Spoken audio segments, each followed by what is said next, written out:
Oi, gente, meu nome é Amanda e hoje, junto com a Fernanda e com a Larissa, a gente vai fazer uma apresentação sobre o Web Scraping, que é a coleta de dados, e a gente vai usar como base o IBGE para pegar os dados dos municípios do estado de São Paulo e também NDH frente às vertentes de renda, longevidade e educação. Então, primeiro a gente vai fazer um formulário de interatividade, ou seja, é o que vai guiar o nosso Google Colab todinho. Então, primeiro a gente vai nomear para o código inteiro do que a gente está falando. No caso aqui, a gente nomeia como formulário de escolha do município. Essa segunda linha que fala de import random significa o quê? É uma biblioteca que as próximas vezes que a gente usar dentro do código random de novo, ele vai entender do que a gente está falando. A nossa variável aqui é o RA. Então, para o código entender que é uma variável, a gente vai usar hashtag param type integer. Beleza, mas a gente não quer que esse código repita nas próximas vezes, porque a gente vai usar um comando aleatório. Então, para isso, a gente vai usar o comando random.randint e a gente vai limitar de 0 a 644.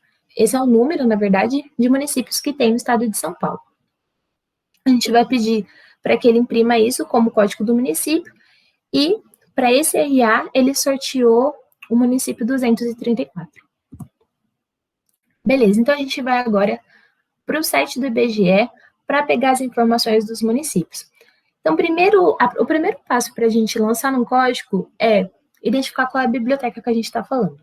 Nesse caso, vai ser o import request, porque a gente vai fazer uma requisição para usar os dados daquele site. Beleza.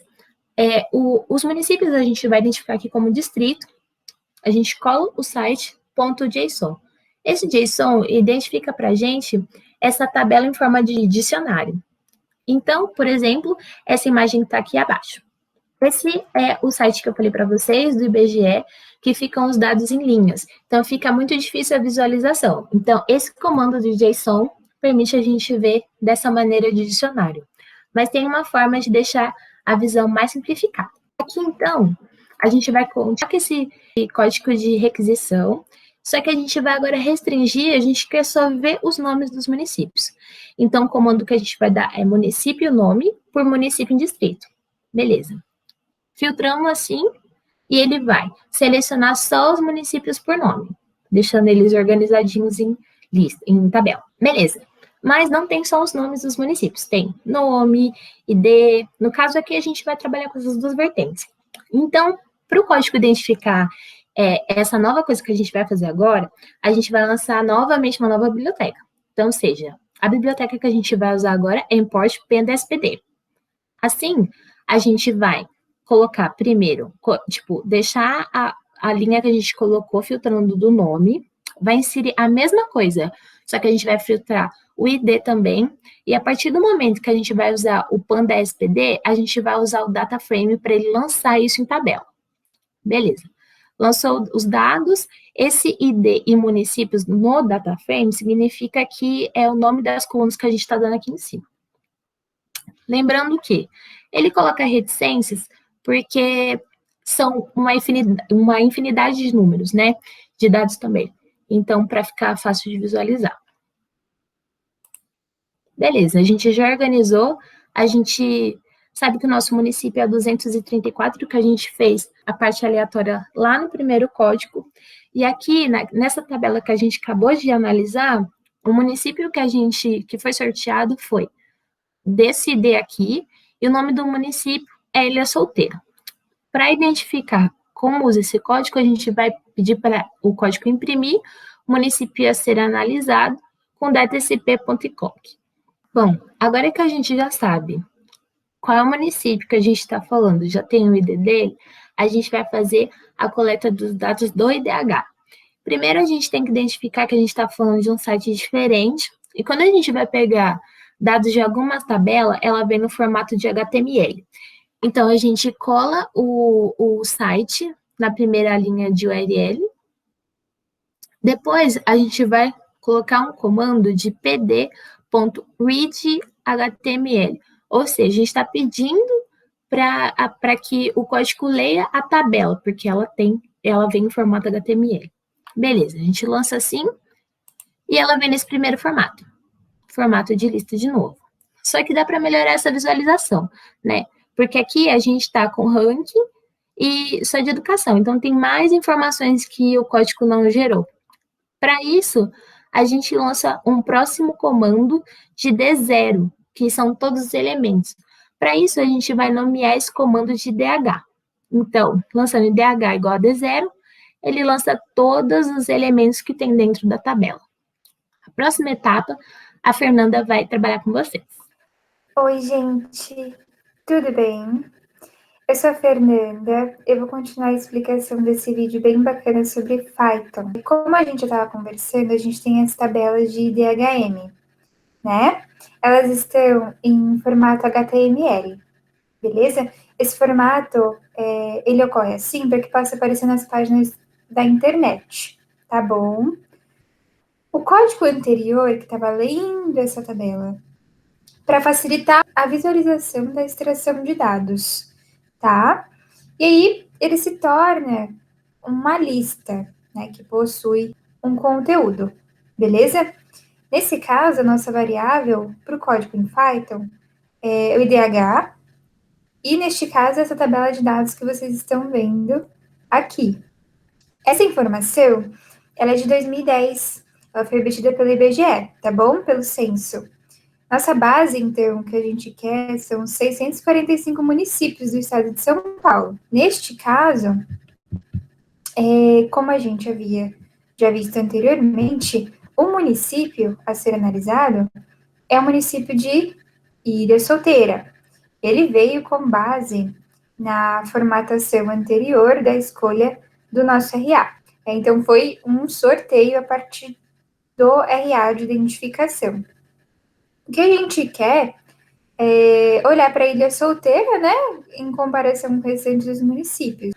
O que acontece quando a gente puxa esse código em Python é que ele acaba puxando todos os municípios, né? Então, a gente está vendo a quantidade de municípios, que são cerca de 5.000, né, no país. E no código anterior a gente está vendo que foi puxado todos. Ocorre que a gente só quer os municípios do estado de São Paulo, então qual que é a solução neste caso, né? Então a primeira coisa é que a gente consiga de um código que identifique os nomes das colunas da tabela de dados que precisam ser alterados. Então a gente começa por esse aqui, que é o print IDH columns Ravel. Esse Ravel, ele me devolve os nomes das colunas, tá? Dessa forma, eu consigo colocar o IDH com os colchetes. E aí eu identifico a coluna de municípios. O truque aqui, vocês estão vendo, né? O str, o string, é ler todos os valores menos os últimos 5. Né? Então, eu vou pegar o nome da coluna do IDH e eu quero só o suficiente do município, né? Eu não quero a federação dele ou informações extras que venham a aparecer, tá?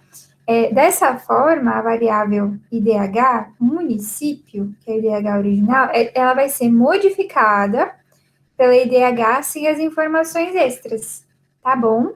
Dessa forma, eu consigo compatibilizar a tabela geral do IDH e a tabela do estado de São Paulo, tá bom? E ele me retorna esse código aqui bem legal, né? E vocês estão vendo aqui a gente tem o ranking DHM, IDHM, renda, longevidade e educação. Isso é que a gente chama de fusão da tabela de dados. Aí agora a gente vai fazer a fusão das tabelas, que a gente vai usar esse pandas.merge para mesclagem de São Paulo, porque o que a gente quer, no final das contas, não são os 5.000 municípios, né? A gente quer os municípios de São Paulo. E aí a gente especifica quais as palavras que serão utilizadas do lado esquerdo, tá? E do lado direito também, beleza?